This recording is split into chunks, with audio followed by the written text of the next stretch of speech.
What you're proposing here, what the president's proposing here, does not sound like it's in keeping with American tradition when it comes to immigration. The Statue of Liberty says, "Give me your tired, your poor, your huddled masses, yearning to breathe free." It doesn't say anything about speaking English or being able to be a computer programmer.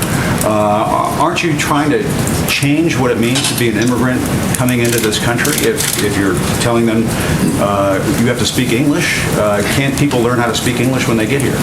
Well, first of all, right now, it's a requirement that to be naturalized, you have to speak English. So the notion that speaking English wouldn't be a part of our immigration systems would be actually very ahistorical.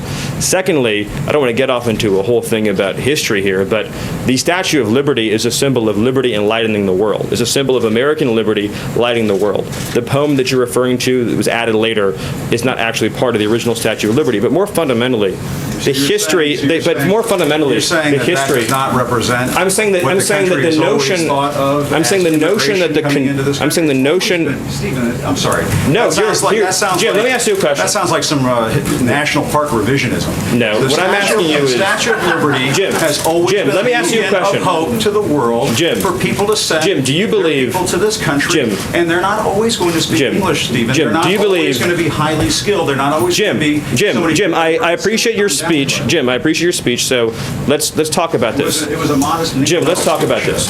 In 1970, when we let in 300,000 people a year, was that violating or not violating the Statue of Liberty law of the land? In the 1990s, when it was 500,000 a year, was it violating or not violating the Statue of Liberty law of the land? Was it violating? When it was 700,000 a year. No, tell me what years.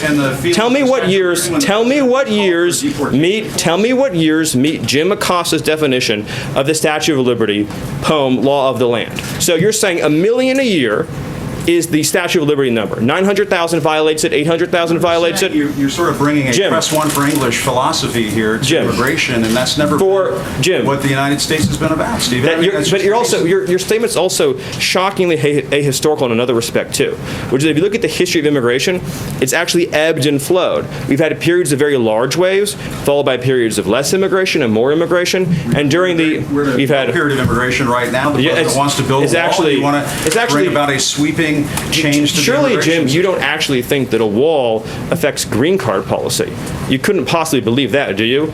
Actually, the notion that you actually think immigration is at a historic law, the foreign-born population of the United States today, Jim, staff on Monday talking about how border crossings. Do you really? I want to be serious, Jim. Do you really at CNN not know the difference between green card policy and illegal immigration? Sir, you really don't know that? Cuban immigrant. He came to this country in 1962, right before the Cuban Missile Crisis, and obtained a green card. Yes, people who immigrate to this country can eventually. People who immigrate to this country not through Ellis Island, as a factual question. Ways do obtain a green card at some point.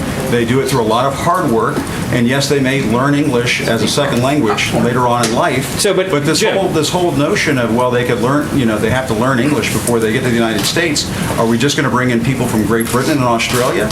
Jim, I have to honestly say, I am shocked at your statement that you think that only people from Great Britain and Australia would know English.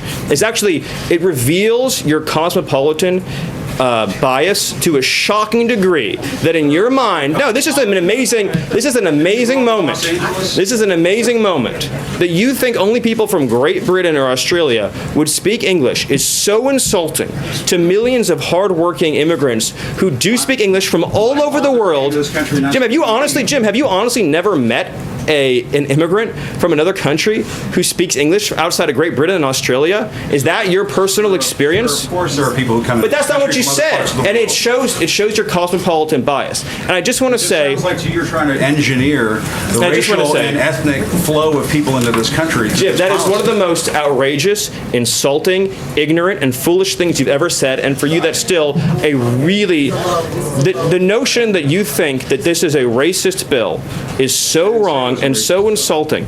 Jim, the reality is that the foreign-born population into our country has quadrupled since 1970. That's a fact. It's been mostly driven by green card policy. Now, this bill allows for immediate nuclear family members to come into the country, much as they would today, and then it adds an additional points-based system. The people who've been hurt the most, Saying that people have to be the people who've been naturalized. the